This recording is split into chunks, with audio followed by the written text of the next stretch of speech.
portion of the Gertrude Käsebier collection of Sioux Indian photography is what I would term informal. And these informal portraits differ greatly from the very stately daguerreotypes and earlier types of photographs of chiefs of different tribal nations that traveled to the U.S. Capitol, to Washington, D.C., and for those images that individuals at the turn of the century were becoming familiar with. So Käsebier has the opportunity to spend many hours in the studio with the group of a dozen Indians from the Buffalo Bill Wild West show.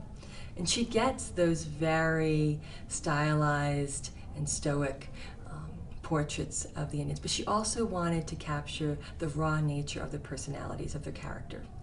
And how did she do that best? I think it's in the informal portraits that I see the individuality of the sitters really coming forth. That she was able to get these men to engage with her and relax with her in a way that Chief Irontail would for his first portrait.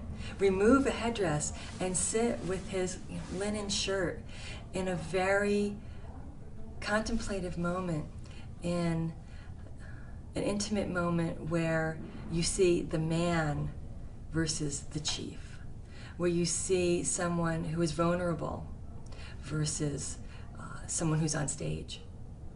And very often the photographs that we see emanating from the Buffalo Bill Wild West show are studio portraits in maybe Europe, in London, where there's a studio backdrop that gives the idea of maybe an outdoor scene, but that it's an Elliott and Fry cabinet card from the 1880s, and that it's not a natural setting for these Indians, but it's along the more formal line of portraiture.